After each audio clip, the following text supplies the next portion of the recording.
Bismillahirrahmanirrahim. Assalamu alaikum. Welcome to Newsroom. I'm your host, Khalid. But today is Monday, the 23rd of January 2023, and these are the stories that we will be discussing in detail during the course of our show. We will begin with the freedom of speech that is under threat under the current BJP government. Nothing new there. We've been talking about the different aspects, the different methodologies that the BJP government has been using in order to suppress all the voices, the just, the sane, the truthful voices of all those who have been trying to highlight what is actually happening within India. Now, what happened recently? A BBC Two documentary came out named India the Modi Question. Now, this is a two-part documentary that came out, and it had extensive research.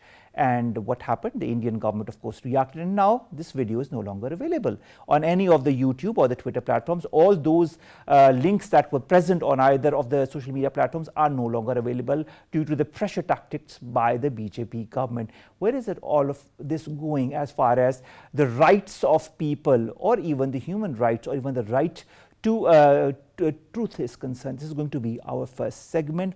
All that has been happening against the Muslims and the ethnic cleansing that has been happening within India, and how all the just voices and truthful voices are being suppressed, and it is being this documentary. Our second segment of the day, ladies and gentlemen, concerns, of course, the Pakistan human rights record, all the policies that have been adopted by the Pakistan's government since 2013, and how the application of all those policies has been beneficial for the different sects in Pakistan, whether it be the minorities, whether it be the transgenders, whether it be the women, the children, or the elderly. This is a whole spate of laws and amendments that have been made since 2013, and we'll be discussing that in detail in our second segment, how they have also been crucial for Pakistan to attain a certain light in the whole midst of the Western countries' demand for a proper legislation in that regard.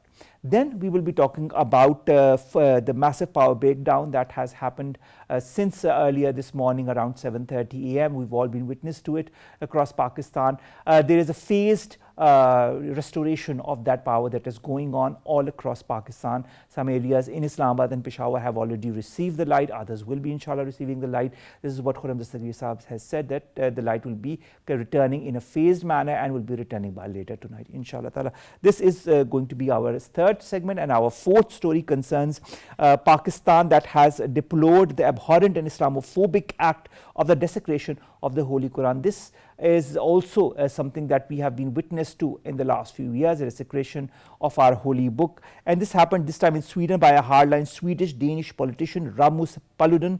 And Pakistan has stressed that it has heard the sentiments of 1.5 billion Muslims across the world. Our Prime Minister Shehbaz Sharif has also tweeted about that, so have other important leaders. This is going to be our final story. Let's begin with our first segment, and that concerns the freedom of speech or the lack thereof in India. More in the following report.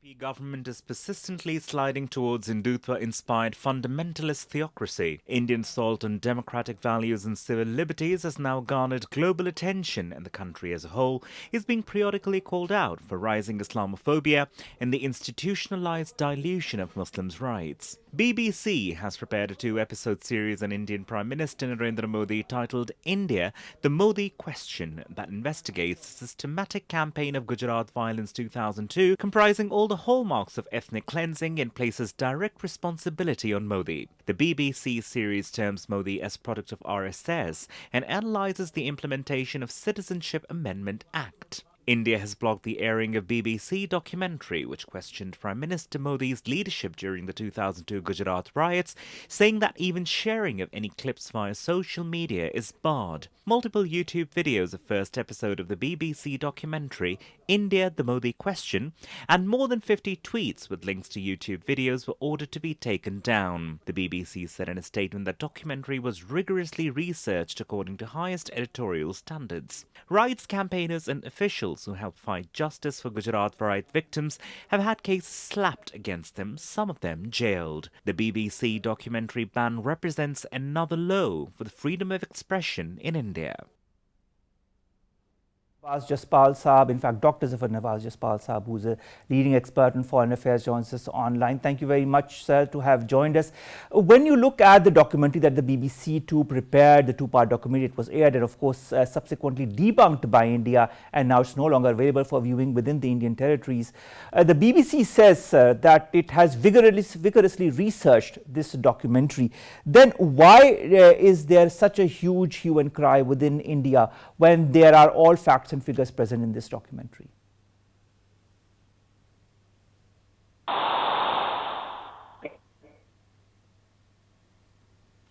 Dr. Saab, can you hear us? All right, so let's talk about this documentary. This documentary, known as India, the Modi Question, was a two-part documentary that was released by the BBC Two. The first part was released on the 17th of this month, and it talks about the rise of Narendra Modi and, of course, the Gujarat riots that happened in 2002.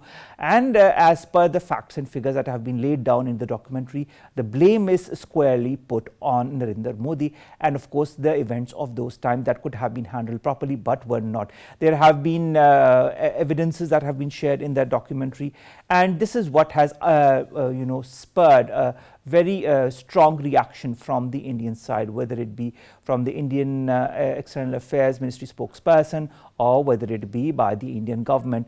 Dr. Zafar Nawaz Jaspal Saab, can you hear us now? Yeah, I hear you very well. Wonderful, Dr. Saab. Dr. Saab, the BBC says this two-part documentary was vigorously researched. Then why is India putting a huge blame game on the Western side, saying that it shows some kind of a continuation of colonialism from the Western media? I think that BBC did a thorough research report, and as an independent media, it you can share with the international viewers. Now, in this context, you see, in the last 6-7 years, Indian media has been molded by BJP or Modi group in a way that whatever the Modi government desires, because of the fear or because of the monetary reasons, the Indian media never show any kind of a truth. So it's such a situation where BBC reveals and it establishes with its research and contact of the people that Modi was involved in 2002 Muslim massacre. So certainly it shocked the Modi government and exposed the Modi government. And earlier, if you see, we have been saying what is happening in Kashmir, and they were saying Pakistan is propagating. But when BBC came up with this film, certainly it exposed the Modi government and its allies, the way they are dealing with the government. So that's the reason they are blackouting it. Dr. Saab, the BBC said that it gave the Indian side the right to react to this and to give their stance on it. Why is there no reaction, no response from the Indians, an official response to this documentary? Because if they can give an official response, then definitely they engage them.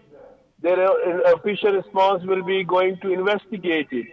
Though the Modi has got the, you can say,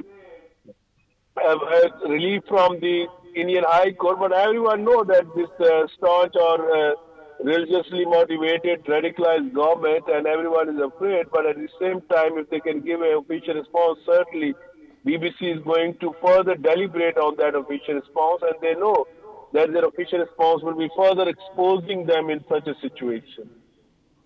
Dr. Saab, there have been different kinds of reactions. Of course, the most negative have come from the Indian government and the External Affairs Ministry spokesperson, who have all denied any wrongdoing as far as the Gujarat riots are concerned. And of course, they say that there's a lot of fallacy as far as this documentary is concerned. The first part was aired on the 17th. The second is going to be aired on the 24th. That is tomorrow. Do you feel that there have been some positive reactions, some sane reactions to this from the Indian quarters as well?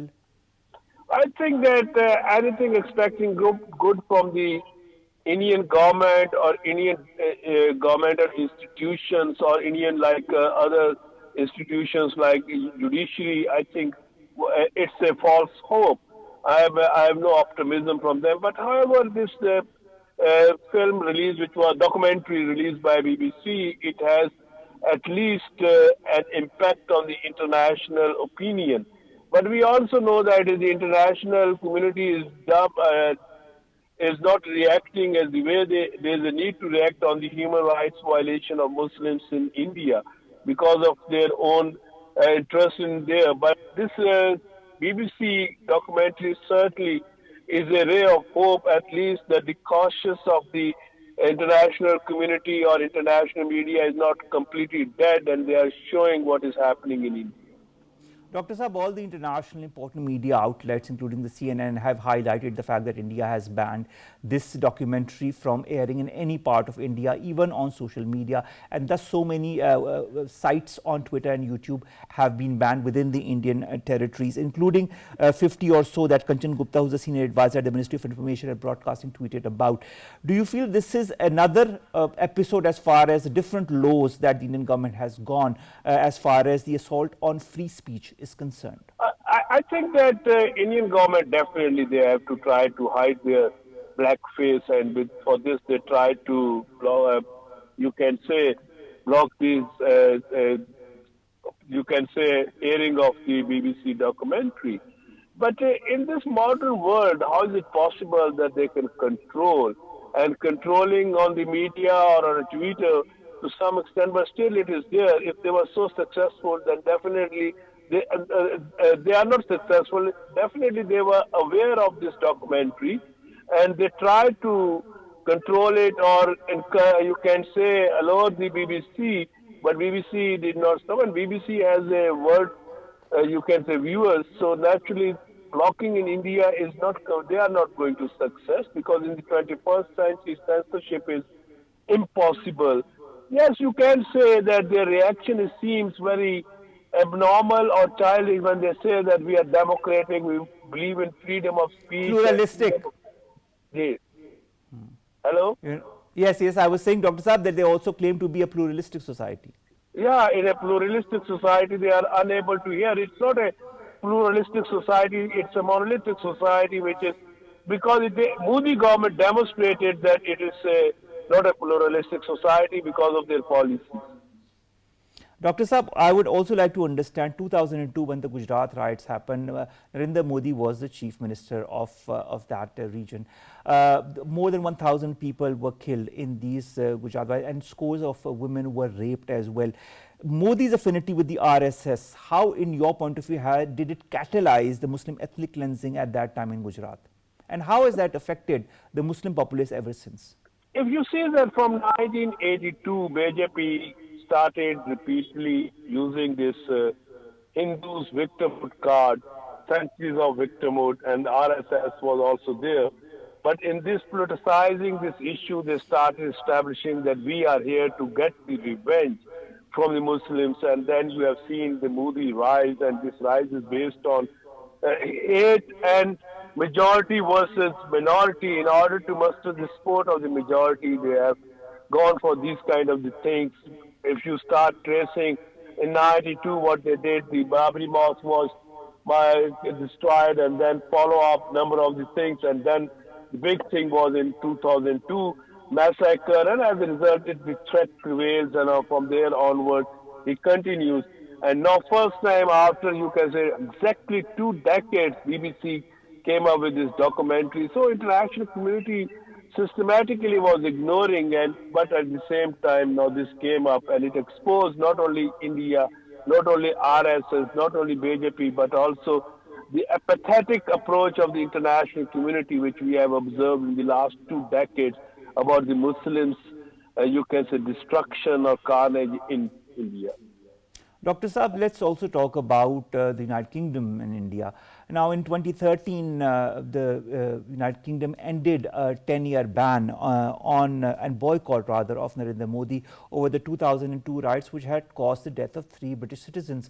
What, in your point of view, caused the United Kingdom to reverse its decision as far as the boycott of Modi is concerned? I think that it's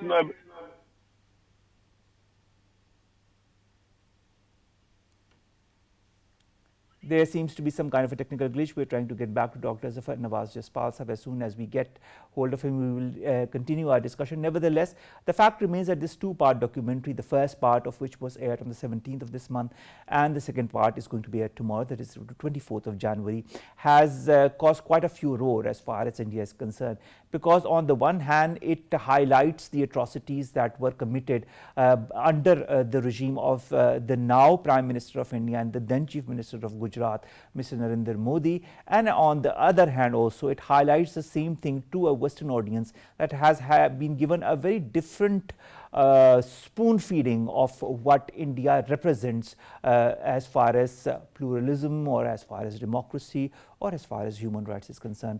When a huge media organization such as the British Broadcasting Corporation turns up with a documentary which is extensively researched and has quotes from many important people, including diplomats who were there in India at the time of this massacre that happened in Gujarat, the fact remains that the content of this documentary is not contestable, because of course all of this has been researched and extensively. And when it comes to the BBC, they always cover all the bases. Dr. Zafar Nawaz Jaspal, all right, we will of course be back with Dr. Saab. I was told he's back, but nevertheless, the thing remains that to date, when it comes to the minorities, whether it be the Muslims, whether it be the Dalits, whether it be the Sikhs, or even the Christians, none of these minorities can call themselves safe in India. When Muslims who migrated from Bangladesh are called termites by Amit Shah, when there is no respect for minorities, especially Muslims, whether they be part of Indian illegally occupied Jammu and Kashmir or other parts of India, the way their rights are massacred, the way they are denied their due rights, is the way also the Western countries need to now reverse or change or establish the relationship with India. There needs to be a certain pressure tactic that needs to be put on India. This is going beyond a certain point. The red lines, the red tape has been crossed since quite some time, but the fact remains that not much pressure to date has been put on India. But let's see how this BBC Two documentary is going to affect the geostrategic situation or the geoeconomic relationship that India has so far enjoyed with the important Western countries. Let's come to our second segment, and our second story concerns, of course, the human rights record as far as Pakistan is concerned, all the different laws and legislations that have been in Pakistan and that have been implemented in Pakistan since 2013. They are extremely important, not only for Pakistan, not only for Pakistani diaspora and different sects of Pakistan, but also for its relationship with the West. More in the following report. Pakistan has consistently made contributions, including at UN human rights bodies, to advance the ideals of human dignity, freedom and justice for all. Pakistan can celebrate several achievements and advancements made in women empowerment, child rights and the freedom of speech in Pakistan. Every successive generation has contributed to upholding of equality, dignity and human rights.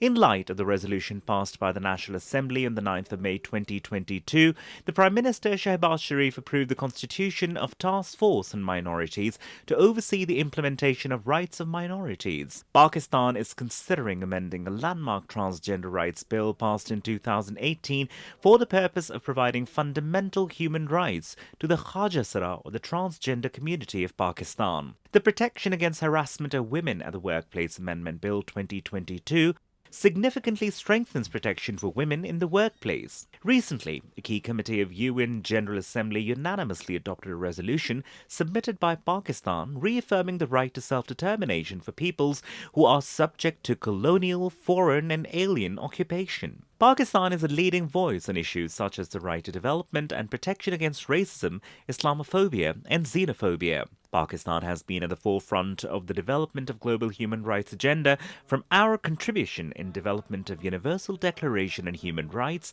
and the International Convention on Elimination of Racial Discrimination to the landmark international conferences on human rights in Vienna and the Beijing Conference on Women. Now we discuss human rights in Pakistan, the different laws that have been implemented, put into place since quite a number of years. We've been joined in the studios by Malik Ali Imran. He's a human rights lawyer. Imran Sahab, thank you very much to have joined us. Imran Sahab, let's talk human rights. This is a subject that we have discussed many a times during our show, but it's interesting to have a lawyer in the studios to discuss the the judicial aspect of all of that. A key committee of the United Nations General Assembly unanimously adopted a resolution that Pakistan had put forward reaffirming the right to self-determination to people who are subjected to colonial, foreign and alien occupation. Do you feel that Pakistan has been successful so far on bringing attention on the people who have been subjected to all the different kinds of denial of right to self-determination, including those in illegally occupied Jammu and Kashmir and Palestine? Let's start from the international circuit and then we boil down to Pakistan. Well, thank you, Omar Khalid for inviting me to this show. I think Pakistan has done some great work recently while putting these human rights issues at the global platform. Pakistan, as a responsible country, has signed almost all of the international laws and treaties. Ratified 27 conventions. Yes, we have ratified those 27 conventions as well. So yes, Pakistan, as a responsible country, has signed those treaties and conventions. And at the country level, even we have had human rights legislation happening for past many decades in Pakistan. So. You were just talking about the United Nations General Assembly, and of course the resolution that was put forward by Pakistan as far as the denial of the right to self-determination to people across the world is concerned. I think Pakistan mission at UN General Assembly and other international platform has continuously been raising the human rights of self-determination by many nations across the world, not only in the region but across the world. So I think on that front, yes, those rights are have been raised by the Pakistani mission. And I think despite the fact that now we are celebrating around 73 years of United Nations Declaration of Human Rights, this is 74th year. We are celebrating that. Despite the fact that UDHR is there, despite the fact that many of the international human rights laws and treaties are there, but people globally are being denied about their fundamental rights. And why is that in your point of view? I think that's there is a difference between what there is on paper and what is actually it's a power global power game which leads to denial of the rights by so many nations. What in legal terms what we call de jure and de facto. So in de jure we see that there are so many rights and there are so many laws written at the international level, but once it comes to de facto, then the denial of this right is very much there. It's a global phenomena. All right. Lastly, in the month of May, our Premier Shehbaz Sharif Saab approved the constitution of a task force to oversee the implementation of the rights of minorities. As far as the implementation across the board in the provinces are concerned, how do you foresee that since May? How has that actually translated into action? I think Pakistan, in terms of putting the rights in our constitution of Pakistan, we have many fundamental rights and we have made some significant improvements in terms of making national legislations with regards to protection of the rights of the vulnerable communities. And even in our constitution, Article 36 talks about the protection of the rights of the minorities. And before this segment, you were just talking about the denial of rights of religious minorities across in the India, border. Across the border. And what we have seen, the persecution in India in recent time it's horrific. That there are almost every one of us in vulnerable in one way or another way, but certain communities are more vulnerable than others. How important is legislation as far as minorities is concerned, as far as women are concerned, as far as children are concerned, and the application in the true sense and principle of those laws and legislation? Because we've got a whole plethora of legislation as far as the rights are concerned of different sects of people. I think the presence of law is very important because that gives you the execution of your rights what is granted by the Constitution of Pakistan. So I think presence of law is the first step, but it's not the only step, because we have seen Pakistan is now being called an over legislative country. We have over 4,000 laws present over here. But on contrary, if we see that if the objective of those laws have been achieved or not, so in many cases those objectives are not achieved, because mere passing a law is not sufficient unless you don't have sufficient in that aspect, implementation task forces, the implementation of task forces is important to oversee whether all those laws that have been put into place are actually being implemented or not. Yes, I think Pakistan has made a significant improvement in terms of not only making laws, but we have made some significant improvement in establishing national human rights institutions. We have NCHR, we have NCSW, NCRC, and so many other, and we have human rights department at the provincial level. And this specific committee which was established over there, they are doing some of their work, but we cannot see because the problem is so massive, the issue is so massive, we cannot see it without availability of sufficient frameworks, sufficient resources, if those are there. Our judicial system, if that's not there protecting those rights. So we have to see this issue in a whole perspective. So far, of course, there are certain steps in a positive direction, but But what you feel is that the modalities need to be nitpicked, with a very thin needle and with a microscope in order to see where the issues are and how to handle them in a proper manner. Now, in 2014, the Supreme Court ordered the constitution of a National Council of Minorities' Rights for the monitoring of the practical realization of the rights of the minorities in Pakistan. Now, there was a 32-page decision that was taken out by the then Chief Justice Asaduk Hussain Jilani Sahab, and who had ordered the federal as well as the provincial governments to ensure a quota of minorities in all the services. What has been the improvement as far, or the application of that to date? We are in 2023. I think this landmark judgment by Supreme Court was a point when there was more attention towards religious minorities and ethnic minorities' rights in Pakistan. As far as the laws are concerned, there are significant laws made after 2014's judgment. There are laws with regards to the personal affairs of the religious minorities. There are laws to protect their professing the religion. So those laws are there. And as far as the quota is concerned, of course, we have seen that there have been some good improvements since we have seen so many of the advertisements coming with that specific quota being announced.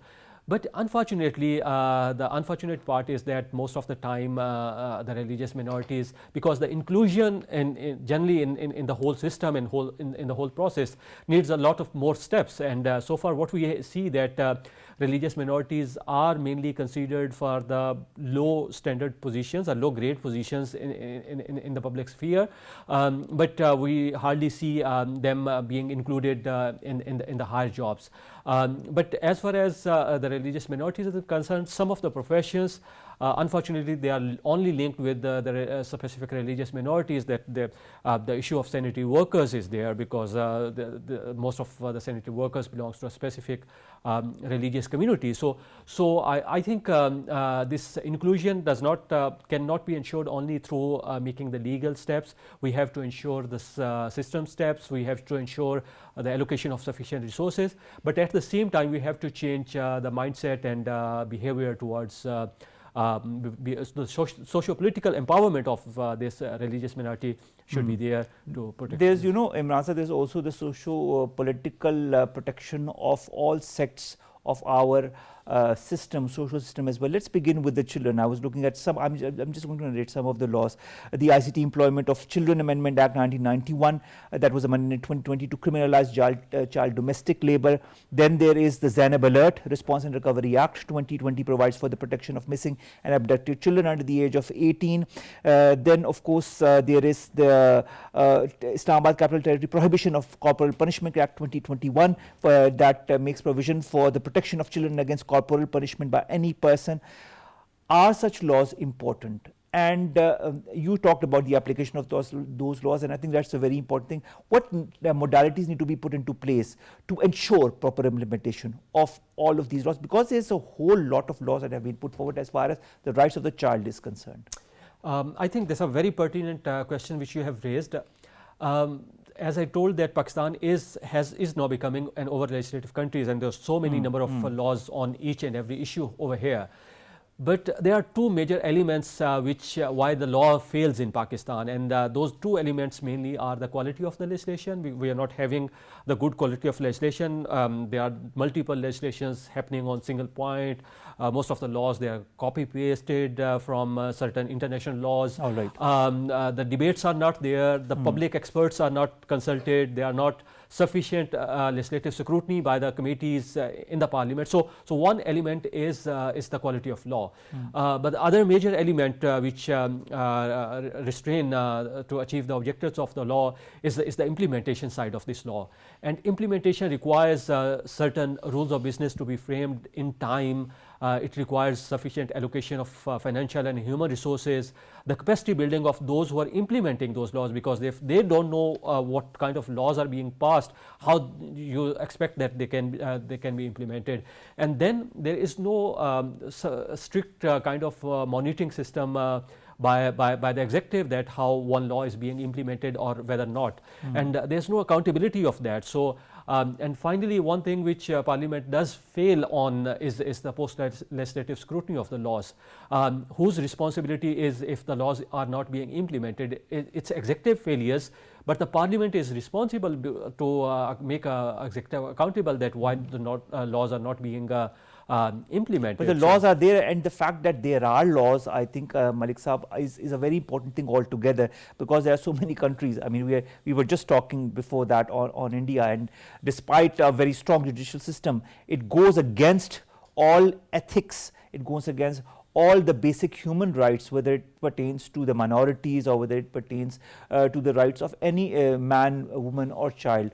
So the fact remains that Pakistan has been trying, but I understand that you pinpoint towards certain issues that need to be handled in a proper and efficient manner for the proper application and implementation of those laws. But nevertheless, the fact that those laws are present is quite significant, I feel, for Pakistan. And the women's rights is also something that is very important, that has been highlighted on different fora as well.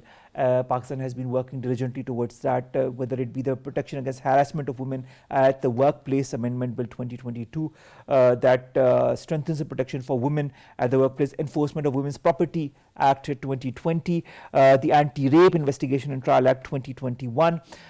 These are important decisions or laws pertaining to that.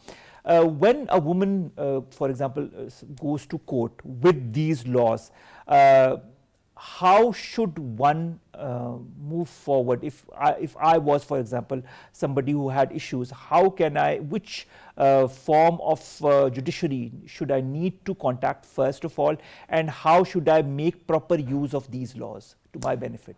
Well, again, as far as the laws are concerned, there are so many pro-woman laws have been passed in last 2 decades. So we have so many laws. The forums, of course, each laws provide a specific forums where one has to approach. But unfortunately, if we see that once it comes to the violence against women, the issue pertaining to violence against women, the system overall does not support the women well, because we see even at the family level, women are discouraged to report those incidents. But hasn't that the incidents of reporting such happenings increased over the last few years because of the presence of such laws? Yes, not only because of presence of these laws, but there are certain awareness campaigns being run by at the government level and by the civil society organizations to aware the message about these laws.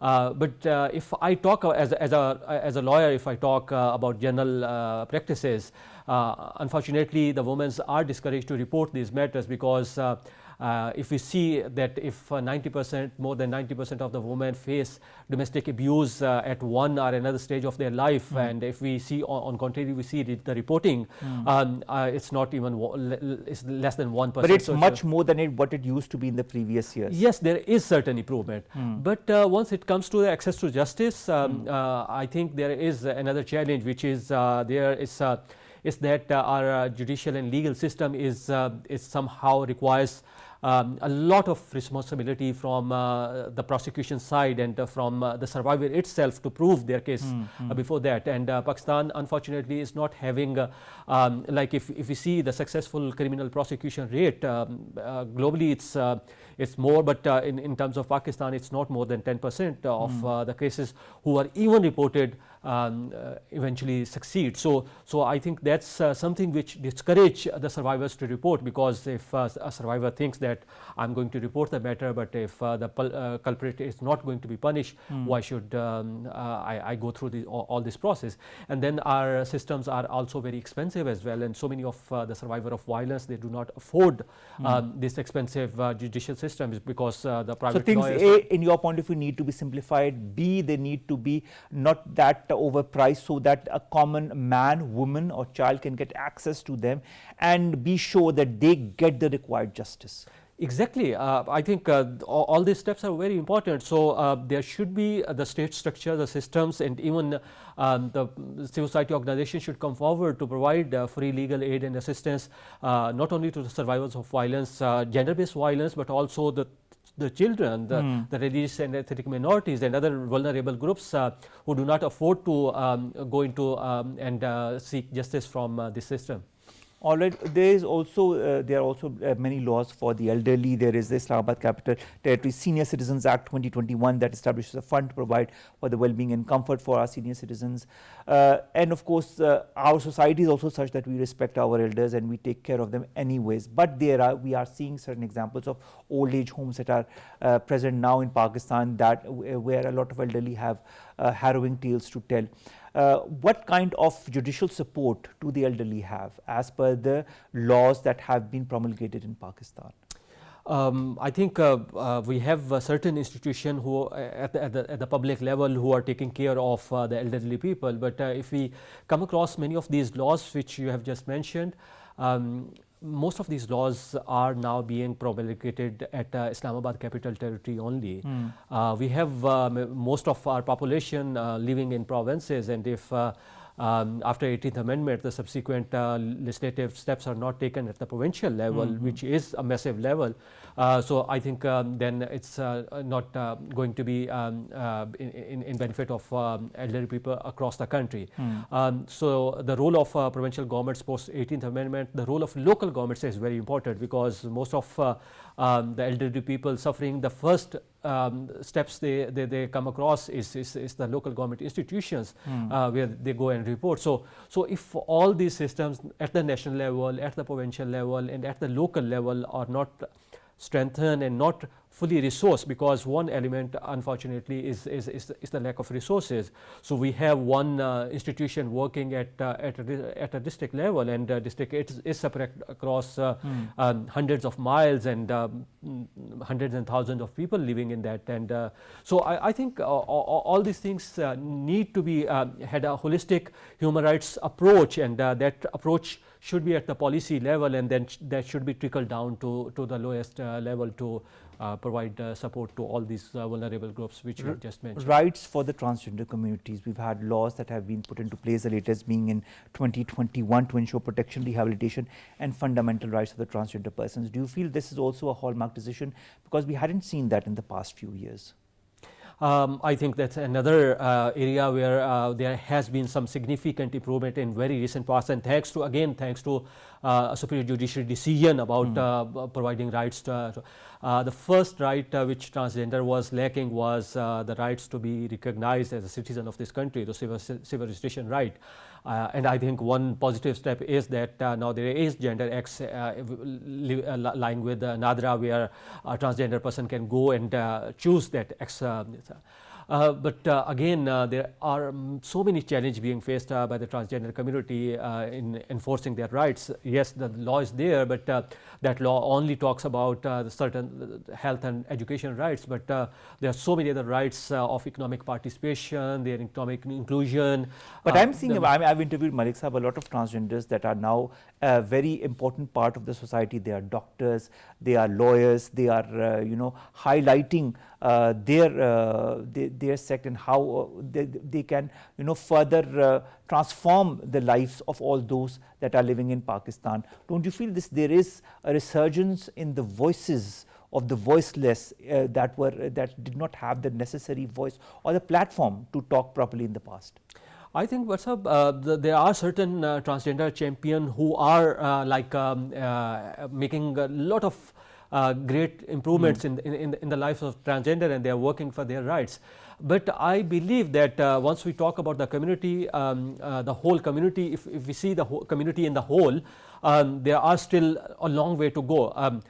Sometimes we see that certain strong individuals from certain communities, they are in leadership positions and leadership role, and I think that's very important. But if you see the community as a whole, we are striving for women's empowerment for last 20 years since we have their participation in the parliament through the 17.5% quota. But and we see that women empowerment initiatives were there, but if we still see that women in the decision making roles, if we just see the cabinet, there are only 3 ministers right now amongst. But I feel the role of the women has significantly increased over the past few years. Here I'd like to disagree with you. I'd like to understand also the role of the different commissions and the councils that have been put into place, whether it be the National Commission for Human Rights, the National Commission on the Status of Women, the National Commission on the Rights of the Child, the National Commission for Minorities, Council of Rights of Persons with Disabilities, NMRF Steering Committee, the BHR Steering Committee also was an interministerial and interprovincial steering committee for implementation of the National Action Plan as far as the human rights are concerned. How important is the role of all of these committees, of these constitutional commissions and councils? I think all these national commissions, national human rights institutions, they are playing a very important role and a very significant role in terms of overseeing the implementation of these laws. And we have seen that they have been proactive in terms of implementing many of those laws, but their role is an oversight body and a recommendatory body. But the actual role of implementation of these laws lies with the parliamentary committees, who are the supreme accountability body on executive about the implementation of those laws. But how important is the role of the judiciary in all of this as well? The higher judiciary, the Supreme Court, the high courts. I think no one can deny the most important role of the judiciary in terms of enforcing and implementing those laws, because many of these rights are enforced through judiciary, and people approach judiciary to get those rights enforced.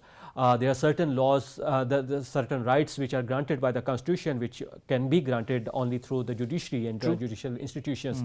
But there are certain laws which provide subsidiary rights, and those rights have to be implemented and enforced through an active judicial system. So I think the role of judiciary is very important, and we should focus applaud them as well, for all the landmark decisions that they have enforced in principle in the last few years. Thank you so very much, Malik Ali Imran Sahab, human rights lawyer, to have talked about the different kinds of laws that are implemented in Pakistan, what needs to be done to further enhance them, their applicability and the implementation in true letter and spirit. Thank you very much, sir, to have joined us and to have come all the way to the studios. Let's come to our last 2 stories, ladies and gentlemen. The first concerns the electricity breakdown, power supply across Pakistan, as per our Minister for Energy, will be restored inshallah ta'ala by later tonight. It is already being restored in a phased manner in different parts of the country, including Islamabad and Peshawar as well. There was a massive power breakdown earlier this morning. We all witnessed this. We all saw the blackdown that happened. This happened because of a fault in the national grid at around 7:30 a.m. Karachi, Lahore, Islamabad, Quetta and major urban centers were without electricity. Khuram Dastagir Sahab, our Minister for Energy, had said the outage was caused by a large voltage surge in the south of the grid, which affected the entire network. He said the power generation units are temporarily shut down in winter at night as an economic measure to save fuel costs. And when the systems were turned on at 7:30 a.m., one by one frequency variation was reported in the southern part of the country, because of which there was a fluctuation, and the generating units were shut down one by one due to the cascading impact. So inshallah, we'll be having electricity by the end of the evening in all parts of Pakistan. And finally, ladies and gentlemen, Pakistan has deplored the abhorrent desecration of our holy book, the Holy Quran, in Sweden. Also, other countries have also condemned it, whether it be Turkey, whether it be the Kingdom of Saudi Arabia, Jordan, Kuwait, have denounced this highly Islamophobic act. Saudi Arabia has called for spreading the values of dialogue, tolerance and coexistence, rejecting hatred and extremism. The response from Pakistan has also been quite stringent, quite strict. Pakistan's Foreign Office has said that this senseless and provocative Islamophobic act hurts the religious sensitivity of billions of Muslims across the world. Our Prime Minister Shehbaz Sharif also tweeted about this, so have other leaders. Now, this has been done by a certain Mr. Paludan, who has Swedish citizenship, has had done a number of demonstrations in the past as well, where he had burned the holy book. In April last year, his announcement of a holy Quran burning tour for the holy month of Ramadan had also sparked riots across Sweden, and now this has happened again. I hope that countries understand there is freedom of human rights, but there is a certain limit as far as religious or human rights are concerned, and that freedom also needs to be exercised. That limit of that freedom needs to be exercised in the West as well. We hope the West will understand the concern of the billions of Muslims that have been extremely hurt by the desecration of our holy book. With that, we come to an end of today's newsroom. We'll see you inshallah tomorrow with news story segments that pertain to us, you and Pakistan. Stay safe. We'll see you tomorrow. See you tomorrow.